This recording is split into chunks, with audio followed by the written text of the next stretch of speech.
Hello everybody and welcome to the SteelChair Shoot, the podcast from SteelChair Magazine. I'm your diving Eljo drop of UK wrestling podcasting, Joe Ronchka. With me is the best thing since sliced bread, James Toll. Hi James. Hello, how are you doing? Don't mind me just doing the background track. So James, how much are you paying me this time to introduce you as that? We don't discuss that live on the show. And heard laughing in the background there as well. It's the man who is personally responsible for all the good things about AEW, Bradley Tiernan. Hello. It's good to be back doing this podcast. It's been a long time. So, let's get into the first topic of discussion. What wrestling have you watched this week? Anyone want to start? Anyone watched anything? Are you just constantly doing background music, James? Only for the segments when they require it. Well, I guess I'll go first. Yeah. I've been watching a bit of AEW, I guess, because it is now my job to keep on top of those sort of things, and it's going pretty well, isn't it? Like, been a good first three shows. Yeah, it's a bit of a sleeper hit. You know, it's been doing alright. You would have thought they've had quite a lot of time now to prepare for it. So if it would have flopped, I think we'd all be very disappointed. But here we are now, 3 shows in, heading into the 4th this week, and everything's just going really well. It's been some really good matches, but obviously all their matches that they've had so far have all been sort of pay-per-view quality, you could say, with the likes of Kenny Omega and the Young Bucks and Jericho, and the quality of matches they're putting on. But it's living up to that sort of that era, that Wednesday night era we're in now, with their war in air quotations with NXT. So, are there any particular matches from AEW so far that you'd want to highlight? Any particular favourites? Oh, okay. Probably last week's match, Darby Allin and Chris Jericho, was a pleasant surprise. Darby is someone that's like really good, but he's one of these typical indie wrestlers that AEW have signed that hasn't got that sort of star name draw to him as some of their bigger names. But he's been really good. I think he's younger than me, so he's like, what is he, 22? Something like that? I believe, yeah, 22. He's a baby. So yeah, it's just amazing to see someone so young like being able to put on a main event match or main event quality with Jericho. But it's also a lot of credit to Jericho in how he's able to have those matches with people and also elevate them. Also, that match did really make me hope one day we're going to get a main event of AEW that's Orange Cassidy with his hands in his pocket versus Darby Allin with his hands handcuffed behind his back. That would send Jim Cornette into absolute rapture. He would be insane. Well, he's already exploding today because, this is a bit of a, insider secrets for all you listeners. We're recording this on a Monday. Yesterday was Bound for Glory, and you could actually feel the exact moment when Jim Cornette read that Joey Ryan had signed with Impact. Oh, do you mean he wasn't expecting him to turn up on NWA Power? You just heard like a Godzilla-type roar from the offices of Jim Cornette. Just... Well, that's been another show that I've heard good things about. But because it's pretty much a wrestling kind of show, very much down to the basics of wrestling and actually putting on a match and not just about the performance and the characters and stuff. But I've not watched it myself yet, but I've heard good things. But I don't know if it's for me, so that's probably why I haven't watched it yet. I like a bit more hands in pockets in my wrestling. I mean, doesn't like NWA Power sound like an off-brand energy drink? Especially with its triple R. It is important to know that when we're saying it, we should be saying it as NWA Power. Power. Sorry. Yeah, James, have you watched anything this week? I've almost gone out of my way to avoid wrestling by accident. That's what's happened. Well, because any time I've been interested in watching wrestling, most of the time I've had people say, no, don't watch that. Mostly because the last thing that people were talking about was Hell in a Cell. So I missed that one. Oh, dear. So... Hell in a Cell, I still stand by, was a really good 4-match pay-per-view. Not according to Twitter, It Joe. started with Sasha Banks, Becky Lynch. on The main event was for the women's tag team titles. It was perfect. If Twitter says it's bad, Joe, that means it's really bad. You raise a good point. If that pay-per-view was in reverse, it would have been seen as a massive success because it got better. Would have been better throughout the night, except it was the other way, and it got a lot worse throughout the night. Yeah.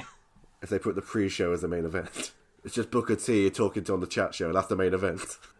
Yeah, put Natalia versus Lacey Evans in the main, and put Seth versus The Fiend on pre-show. In my head now, every time Lacey Evans' music now hits, there's just a massive internal sigh. So it's just like, oh god. I don't know what it is. I don't think she's that bad. I just think it's a bit, I don't know. Maybe she'd fit in well on NWA Power. You know. She's just very green. She still feels very green. Yeah. Why does that feel like the most backhanded insult possible? She'd probably fit in on NWA Power. Not to their roster at all, because they're all very good wrestlers. Like, I mean, in terms of her character, it's very much outdated. Well, no, let's be fair. They have very good wrestlers and Bram. Yeah. You mean Bram or Brum? What, the haunted car? Yes, I'm totally up for that.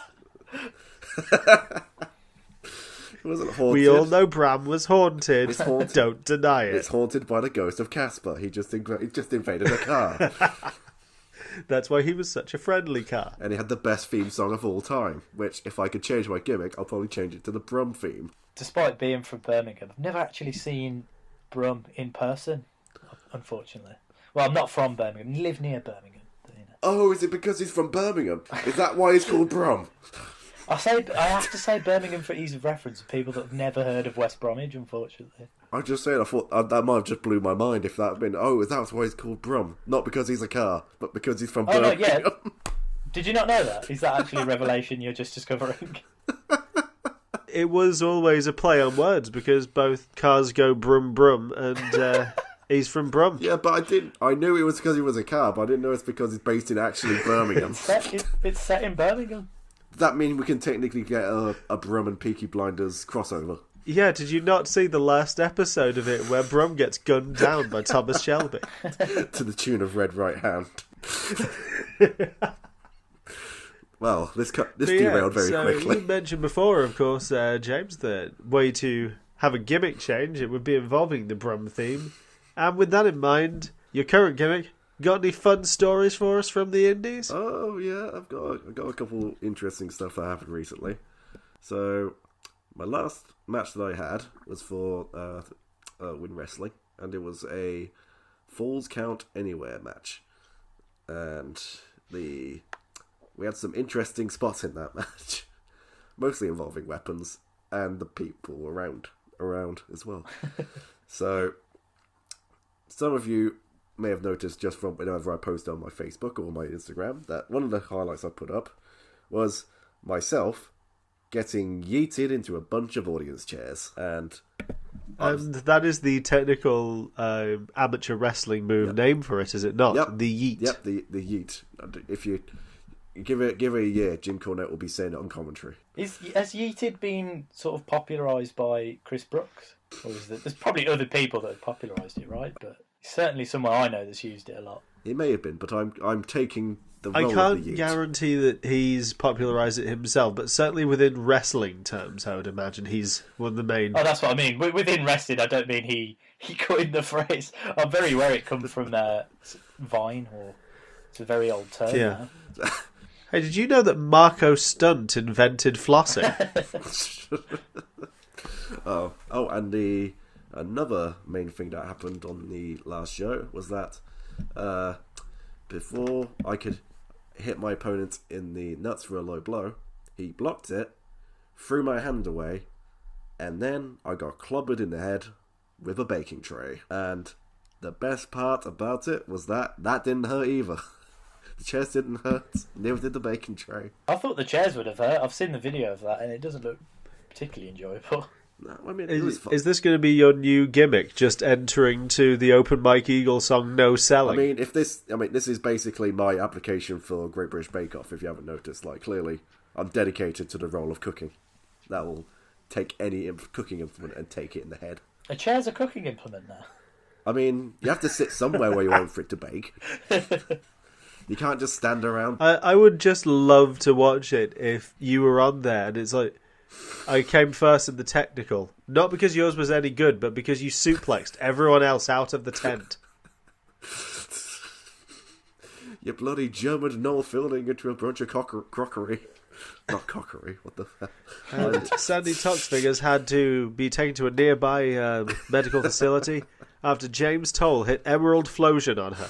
Oh, and the best thing about that night as well is that we decided, well, because the bacon tray went over so well with the crowd, that everyone in the back signed it and then got raffled off. So someone walked away happily with something that was wrapped around my head. That's good. All in the name of... Did that go to charity? Well, or in your back pocket? I didn't go into my pocket. Just went into making another show, really. Oh, I suppose it's alright. But hopefully you'll get booked on that other show. Yeah, I mean, I've kind of earned it at this point. That was This Week on the Indies with James Toll. So for any of you keeping up with it, it's time for the latest of James's various slightly hummed theme tunes. This is your main event discussion.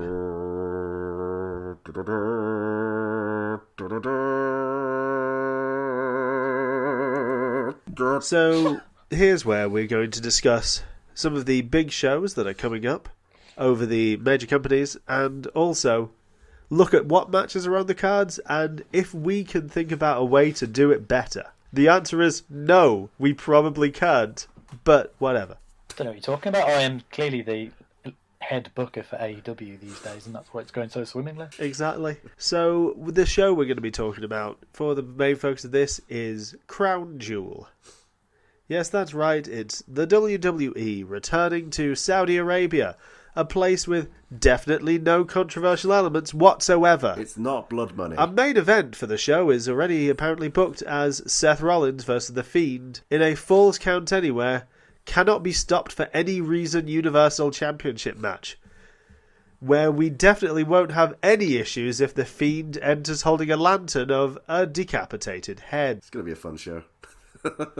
I am actually really intrigued to see where they go with it at this point, seeing as I feel so disappointed with how Hell in a Cell ended that I don't see where they can go back from this and return on it. That Bray shouldn't have been in a title match to begin with.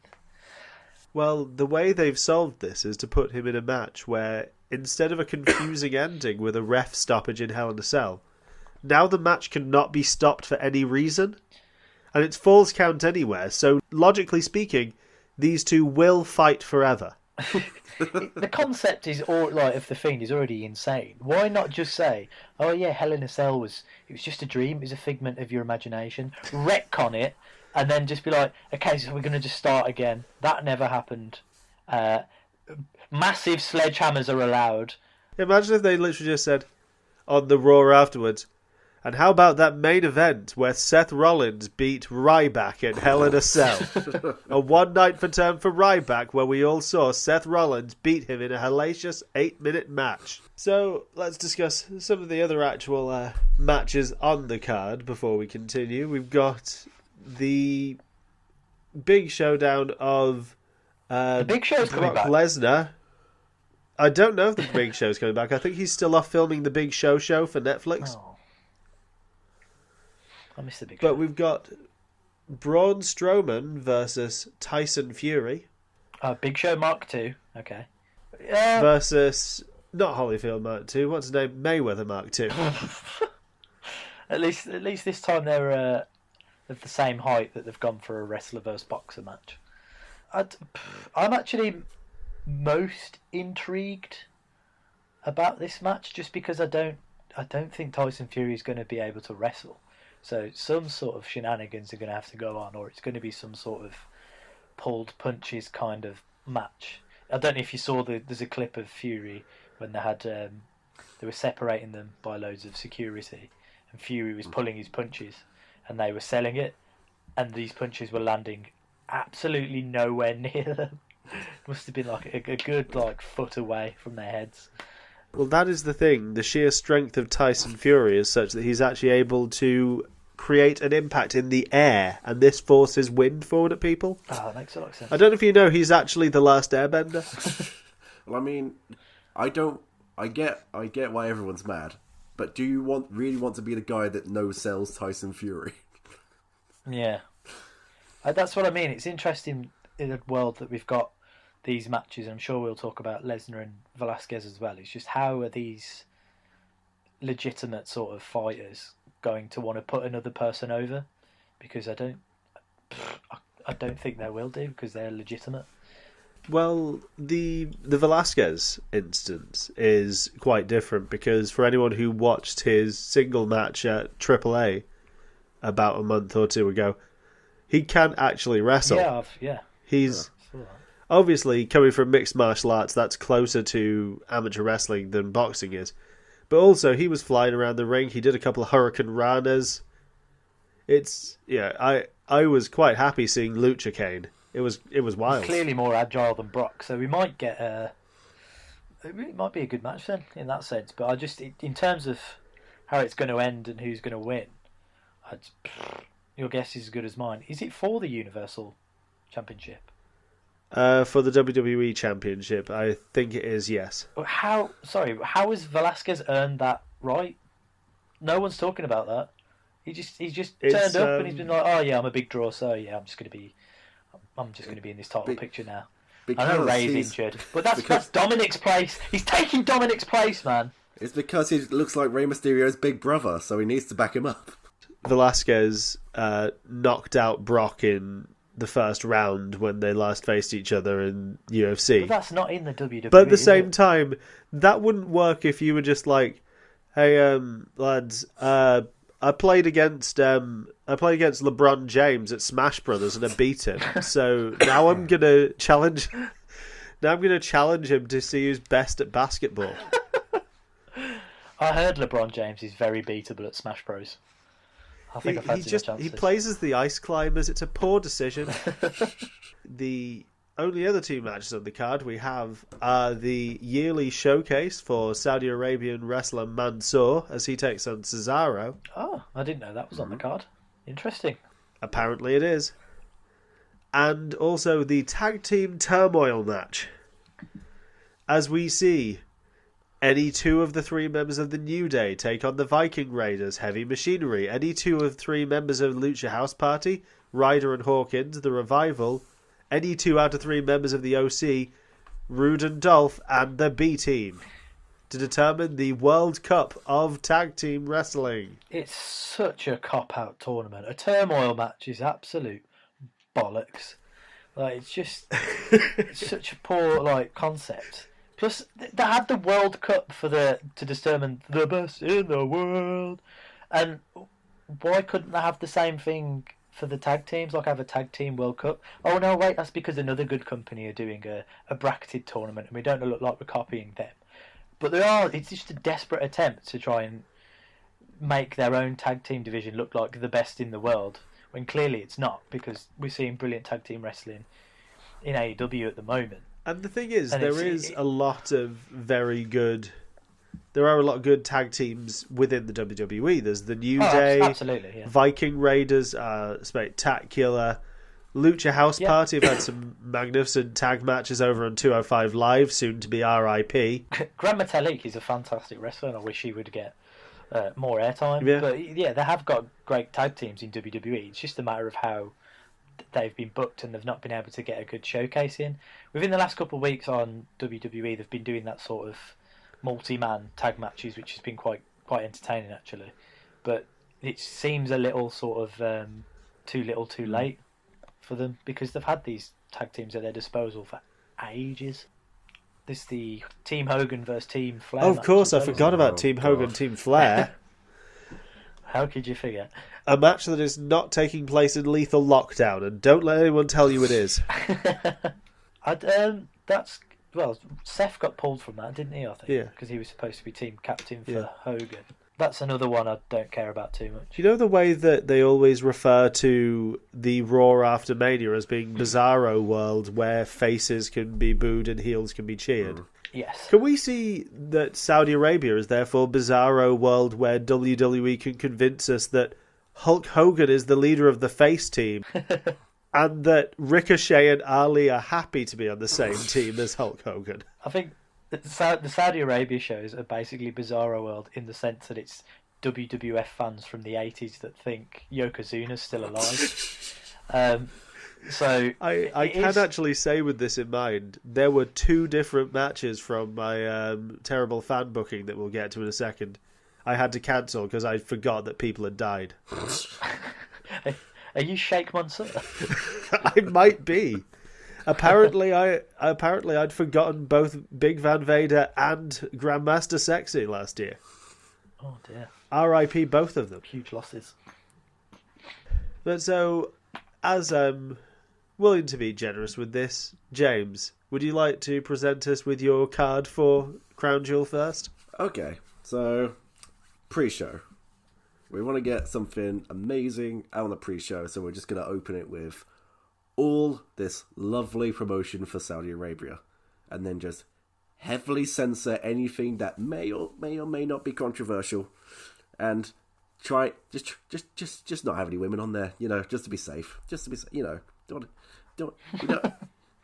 they're controversial, all right, guys. This is purely a guy show, so get Renee out of here. She's not on commentary, so that's all sorted. In terms of opening the show, I see it like this. It starts off with a video package. You see the end of Hell in a Cell, where the match has happened. We slowly fade out, and it's Seth asleep in a bed. He wakes up, wondering what's going on. Walks towards the shower, and then sees the Fiend getting out of the shower. It's like, good morning. And Seth is like, oh, Fiend, I had the most horrible dream. I dreamt that we had the most horrible match on the Twitterverse. They both give each other a hug and say, no, that could never have happened. But hey, let's get ready to have a really nice and politically correct show at Crown Jewel. Show, blah, blah, fireworks, blah, blah, blah, blah. And we open with the first match. And I think the best way we can open it with is Team Flair and Team Hogan. Now, see, the interesting thing about this is that as the guys are making their way to the ring, we only see Hulk Hogan making his way to the ring, and then later Ric Flair, along with all the accompanied bells and whistles, and everyone loving it because America, hell yeah. Apparently, none of the wrestlers decided to turn up because of political reasons. Funny that. So it ends up just being Hulk Hogan and Ric Flair having the grandest match of them all, which lasts about 5 minutes after Ric Flair's spine collapses. Hogan then picks up the winner with a leg drop, says he's the best ring ever since, well, not since sliced bread, since everything in the entire world, and then proclaims to just walk up to the back of the ramp and with I'm a Real American playing in the background. Bear in mind, this is the first match. This is fantasy booking. Bloody hell. This is the best booking. I've got to be honest, that's a solid start to the show. Well, you gotta give them something. You gotta give them something great to start off with. You gotta give something just to really hook them in. And then we move on to, was it Moonsar? What's his name? Sorry, I'm really bad. Mansoor. Moonsalt.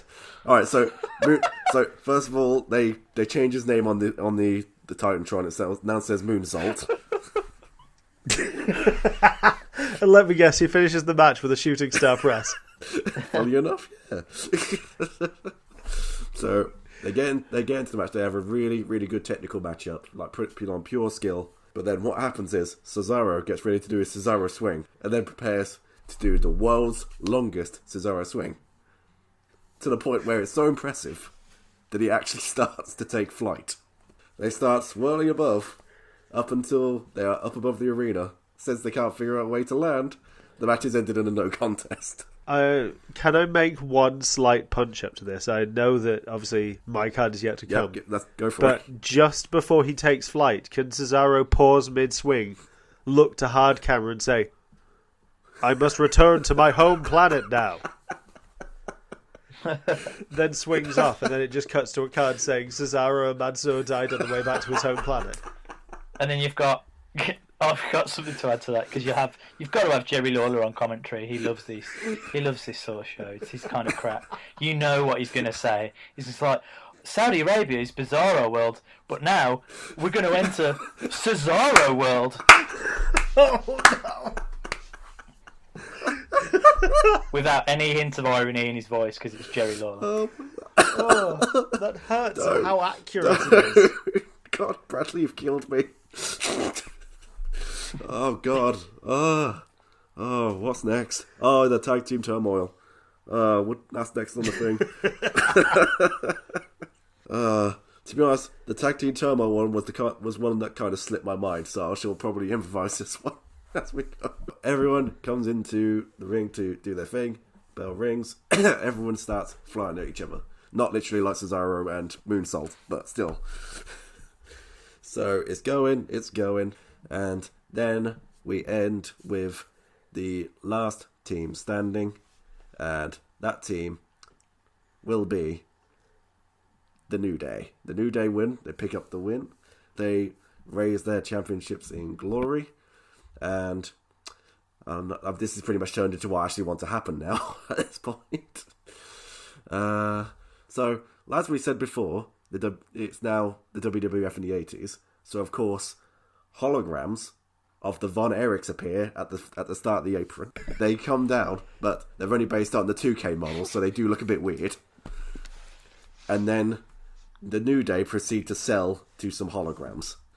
This goes on until... I mean, if anyone can do it, it's the New Day. They sell it, and the Von Erichs become the greatest hologram tag team in the world. I really hope that while this is going on, there's just a screen showing that Kofi Kingston just weeks ago was WWE champion. Oh, the next one we've got is Braun Strowman versus Tyson Fury. Now, this one is going to surprise all of you, because this one turns out to be the most technically masterful wrestling match that either of them have ever put on. We're talking chain wrestling. Wait, are you saying even more technically impressive than the time that the Big Show and Braun Strowman did a bit of catch as catch can that ended in Braun Strowman doing a kick? Even more than that. Because that was really good. We're talking Eddie Guerrero versus Kurt Angle level of wrestling. Whoa. Oh, God. Is that even possible? And this goes, we've got chain wrestling, we've got submissions, we've got just all this amazing stuff going on. And then it does end with Tyson Fury getting onto the top rope, signaling to go for the dive, does a full-on shooting star press to take the win out of Braun Strowman, and proclaims himself not only King of the Gypsies, but also King of Crown Jewel Wrestling. I mean, that title didn't actually exist, so he's kind of winging it on that point, but I'm not going to argue with Tyson Fury. I don't know if you are, but I'm not, especially after you just did that shooting star. It's interesting, actually, how close some of your booking you will see is to mine. Alright, so I think I've got 2 matches left. That's what I'm thinking. Oh, yeah. So now we've got Cain Velasquez versus Brock Lesnar. This one is going to be an interesting one. We get all the hype package for it. They get all the thing like they fought each other in UFC. Brock has this grudge with him. They've got to give it all in their fight. We get this long-winded, this whole thing of them walking through the back and then making their way to the arena, making their way to the ring. And as soon as the bell rings, Cain Velasquez just does one simple kick, takes Brock down, and then wins. And then that's that. That's the match. That's that. That's all. Sorry, I don't know if I missed. So was Seth and Brain not having a match? Oh no! I've still got that match to go. I'm just saying that's the end of that match. Oh, sorry. I thought you said that was the end of the show. No, I could have had it with their bit at the start, but no. This is their match now. So what happens is this is just after the shower scene, which I'm just. There's context to that, which is important. I've made the context happen. So they're walking their way to the ring. Seth Rollins grabs the mic and says, "I now proclaim that my bestest buddy, the Fiend, and I are now the bestest friends, and that we shall no longer seek violence amongst each other." The Fiend then grabs the mic breathe for a bit because he can't talk. So then Seth grabs the mic again and says, "What my friend means to say is that he is glad that we are friends and that we are going to end Crown Jewel with love and hugs." They both hug it out. The end card runs, fireworks go off, and everyone leaves wanting refunds. And that's Crown Jewel, booked by James. I like how your booking has assumed that the 6 announced matches are the only matches on the card. Yep. Why would I make up matches that don't exist, Joe? I was going to suggest, if you really want to send the fans home happy, just have a world's biggest Royal Rumble, but just have it a female Royal Rumble as the main event. I'm sure they'll be really happy. Arena. They'd love that. So, for my approach to this card, I've actually filled it out to the appropriate length of a WWE Saudi Arabia show, which is, of course, 10 matches. And I've made sure to utilise everyone's favourite thing, which is Attitude Era Nostalgia. Woo! So our pre-show match sees a returning job squad of the Blue Meanie, Gilbert, Al Snow, Bob Holly, and Too Cold Scorpio taking on the new version of the job squad, namely TNA Imports. So Drake Maverick, Eric Young, EC3, Matt Hardy, and DJZ Joaquin Wilde take on the job squad. The match lasts for about 8 minutes. It ends with an argument over who is going to take the pin. For the last 4 minutes, no one hits any offense, but everyone sells and they all tap out. 3.75 stars. I've added in the star ratings that Dave Meltzer will give Damn, this. I didn't do the star ratings because, well, to be honest, I thought Dave would just give it all like 8 stars. So, shouldn't argue with the man's opinion. Yeah, I'm assuming for your card he either gives it 5, -5, or both. So then we open the main show itself on a video package establishing that only events that have happened in Saudi Arabia count towards Saudi Arabia canon. Okay. So anything outside of it can be ignored if they want to. And it's a big video package showing all the highlights. Goldberg hitting a brain buster on The Undertaker accidentally. Titus O'Neil sliding under the ring. That time when Andrade and Finn had actually a pretty good match, but no one responded. And you could hear the air conditioning. And then we open on the Universal Championship Falls Count Anywhere match. Now, in the grand tradition of this being a Falls Count Anywhere cannot be stopped match, this has multiple pinfall attempts, but the ref says he can't stop the match for any reason. So it keeps going, and they fight all the way to the back after about 15 minutes, and we'll hear from them again later. Moving on to match 2, as Mansoor takes on Cesaro. A solid match, dominated mostly by Cesaro throughout, till near the end Mansoor reminds him they are in Saudi Arabia, and he is Saudi Arabian. So Cesaro dutifully lies down, allows Mansoor to apply a cattle mutilation for the submission, 2.75 stars.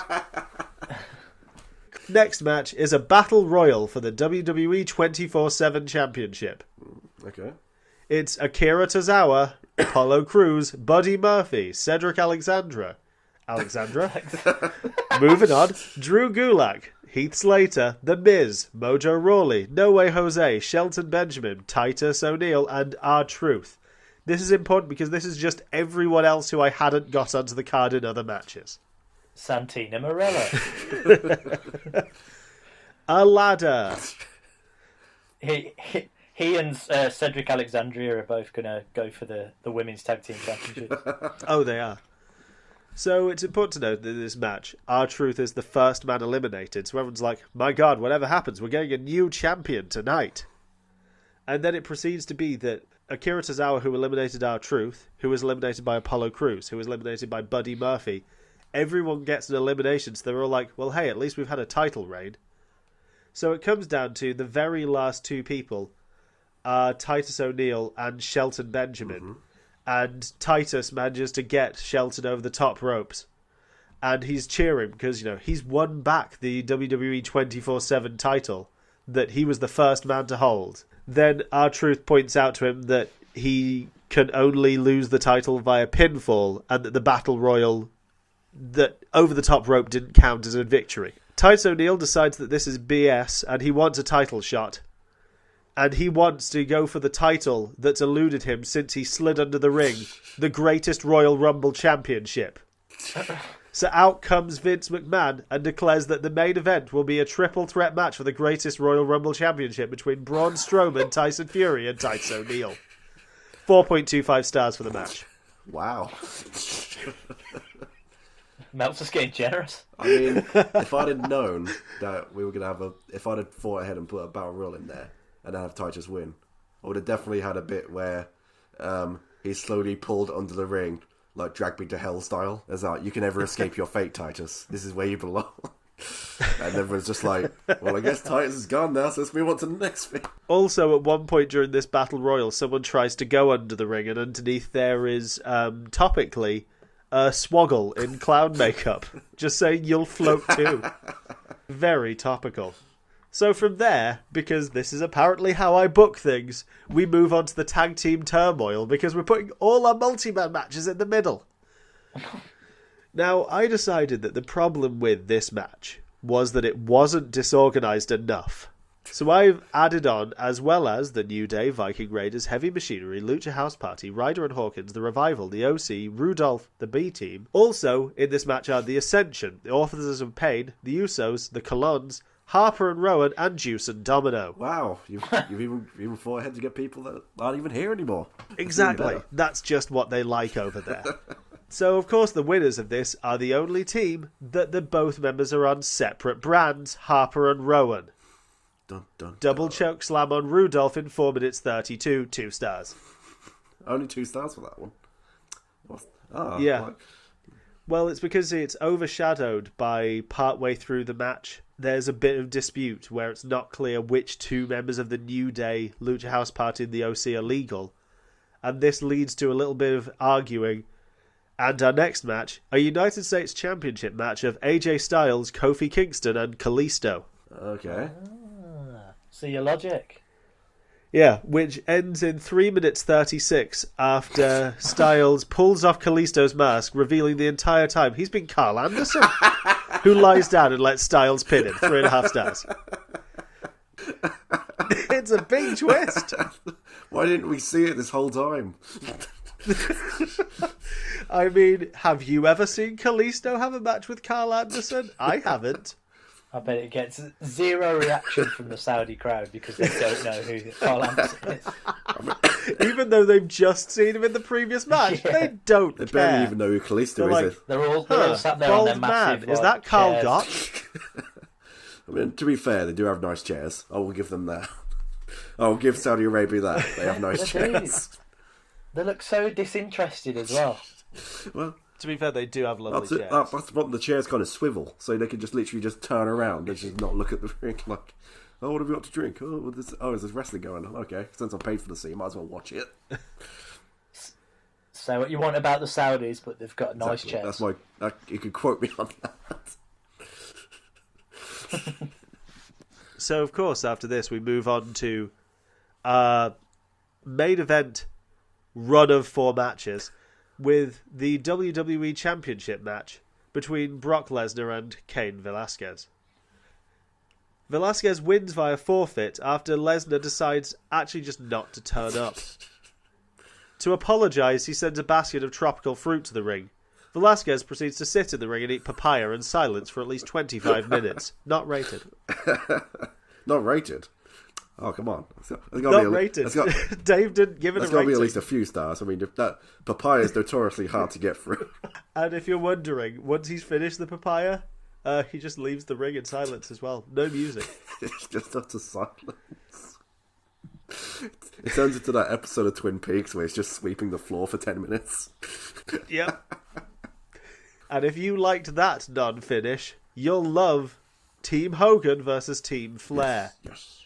Now, we've established that we're still waiting to find out who the 5th member of Team Flair is, so I've decided that for another nostalgia pop, this match is Team Hogan, Roman Reigns, Rusev, Ricochet, Ali and Shorty G versus Team Flair Randy Orton, King Corbin, Shinsuke Nakamura, Bobby Lashley, and Naked Mideon.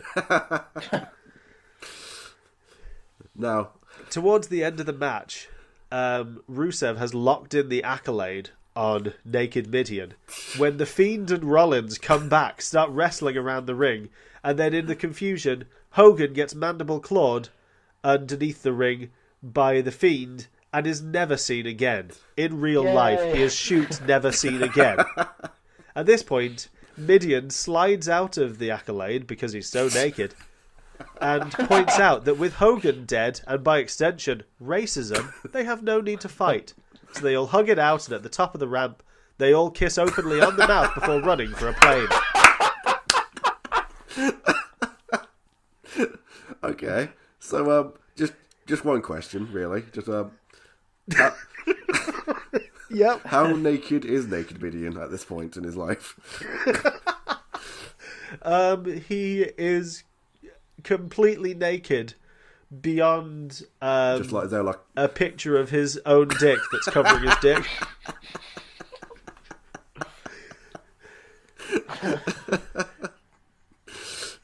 And at no point they decide they just put a sock on it at this point. So we then come on to a semi-main event match, which is just a little something to keep the crowd going in between these two matches, because it's been all a bit strange. Really? Of Humberto Carrillo and Rey Mysterio taking on Andrade and Sin Cara. Despite the four men working very hard, and reports being that the match was actually going to be quite good, the camera gets cut out when a woman's elbow is seen on hard camera. There are no reports of who won because everyone was in the queue for the lose at the time. 7 stars. See, now I thought you were going to go for the twist that Sin Cara was actually Luke Gallows. Please, it's long-term booking. We don't reveal that yet. I wondered why Sin Cara was 6'7". Like his mask barely fitting over his face. I did wonder why they kept using the Magic Killer in NXT. And so we come on to our main event for the greatest Royal Rumble Shrek Mountain Dew Green Championship. Titus O'Neil versus Tyson Fury versus Braun Strowman. And yeah, it's 23 minutes long as a match, and at the end of it, Titus hits a super clash of the Titus on Braun to become the new greatest Royal Rumble champion. 1.5 stars. just it's fine. It's alright. They all stand in the middle of the ring, just, holding up the title, while Braun and Tyson stand to the side of him holding signs saying, "We allow women to drive in Saudi Arabia these days." Fade out. What more do you want? Oh my god. This podcast is going to kill me. The Saudi Arabian government will kill you. Well, I can't beat that. I haven't had time to put any real prep into a fantasy booking. Has that really stopped me, Bradley? Has that really stopped me? You see the shit that I come up with? I couldn't reel off 10 matches, but I know, for one, I really think that the tag team turmoil is going to end with Shane McMahon winning it by himself. I wouldn't be surprised. You see, I reckon right, we could see a team. We'll be forced down to the last two teams where, let's say, it's the New Day and probably Rudolph, and then one of those gets injured, kayfabe, and then Shane comes along, makes the big save, and then but then maybe Miz. I'm booking this on the fly. Maybe Miz comes along as well, and then he's like, "No, Shane, I remember what you did last time in the tournament for the best of the world. You're not having this one." Kofi, Trouble in Paradise to Shane's big head, and then all faith in WWE is restored because Kofi's a top guy again. He's wait. Is this just for the World Cup of Best Tag Team? Yeah. That's fine. Forget it. Forget what I said. It means nothing. It means absolutely nothing. See, no. I can't think of any fantasy booking scenario that could make this pay-per-view any good, other than another Greatest Royal Rumble where they're just to put clips of wrestlers that are dead and pretend that they're there. Well, you can always stick with the Shane McMahon idea, but instead of Shane McMahon coming out by himself, he goes, no, I know 2 people that would be perfect for this. Like, waves his hand to the ring, to the entrance, and both his kids come out, but like roided up. And they're just like ready to fight. They just run down to the ring and just ready to take out everything. There was part of me that was tempted to book just any of the luchadors in a match of Ray and Dominic versus that luchador and Walter, just to play into the memes. Oh, it's memes on the show. Have we got memes? A Spider-Man pointing at Spider-Man meme match. Screw it. I know that they're with AEW and NJPW, but screw it. It's now Walter and El Phantasmo versus Angelico and Dominic Mysterio. Oh, God. So, out of curiosity, how many of these matches do you think are going to take place exactly as we said it? Because I feel like mine has a strong chance. I think Naked Mideon's going to be there. I'm saying, If there's one thing they're okay with, it's not women, it's Naked Mideon. And if I don't see Naked Midion's flaccid cock and balls, I'm cancelling the network. Oh no, this is the new reboot of Naked Mideon. Always Hard Mideon. He comes out to the ring fully erect, and he doesn't get soft until he's in Gorilla again. He comes out to the ring, and he comes into the ring as well. Can we just call this episode Naked Mideon? Look, the real question is, Naked Mideon, does he have a bigger dick than Roderick Strong? Yes. Find out. NXT on Wednesday. Without a doubt, yes, he does. I thought you was going to say Batista, and then I'd be like, that's a real tough one. Renee, get the ruler. I just love that Velveteen Dream does this promo mocking this, and that almost immediately that starts being on the internet, Marina Shafir saying, actually, he does have quite a big dick. Like, just defending it. I mean, it's 2019, and if you can't defend we're talking if about you can't Twitter. defend someone's size, Twitter. It's used for 2 things: complaining about wrestling and thirst. it's too true. It's too true. I don't think there's really any jokes to make about it, but yeah, also November 4th, isn't it? AEW Full Gear. Looks like a good show. November the 9th. 9th. I was close. Remember that one. Who knows? After the results of this week, could end up being a triple threat between Kenny Omega, John Moxley, and Pac. That'd be fun. I've been thinking that's upon the possibilities. I was thinking it has the potential to be a 4-way main event of Cody, Jericho, Moxley and Omega, and then Pac just gets even more angry.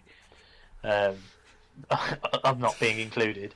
But yeah, I think you're onto something there, where there's going to be a triple threat with Pac, Moxley, and I can't imagine Pac being more angry. I'm also interested to see, after previous shows have included a lot of matches for the AAA Tag Team Championships with the Young Bucks and the Lucha Bros, whether Kenny Omega winning the AAA Mega Championship over the weekend, whether that will potentially be included on AEW going forward. Yeah, that would be interesting, because they have used the tag titles before. So I think that's on the cards for using other companies' belts to make more importance on their own card if they haven't got like mid-card belts and stuff like that, because they've always said they don't want too many titles on their show, which I think is a good idea. And then having their fellow partner companies have their titles, it only sort of helps boost the standing for that company as well. So yeah, I definitely think that's a good idea. And then if we maybe see some things come from OWE as well, That'd be quite good. Also, I don't know what you're doing with all this there and they talk when we clearly know you're Tony Khan's boss. Yeah, I mean, we. That's what I mean. You're going to chat to him right after this whole recording is finished, haven't you? Yeah, context for anyone that doesn't really know who I am. I work for ITV promoting AEW, so this is why I'm getting this stick. And I would say it's an appropriate level of stick. Yeah. I'm just on a level to anyone that's listening. Please get off my back. Stop atting ITV Wrestling with abuse. It's not my fault that your TV show isn't live at the moment. There are legitimate reasons. I was saying before we started recording this podcast, I won't rant about something because I would get in trouble. So yeah, I'm not going to reveal too much, but just lay off me a little bit, all right? But yeah. If you want to not hassle Bradley, but just go tell him what a good job he's doing, go to @ITV Wrestling on Twitter. At Bradley Turner on Twitter, please. Give me my own validation. Okay, tell him what a good job he's doing at both his official and his private accounts. I need it. I need it for my own ego.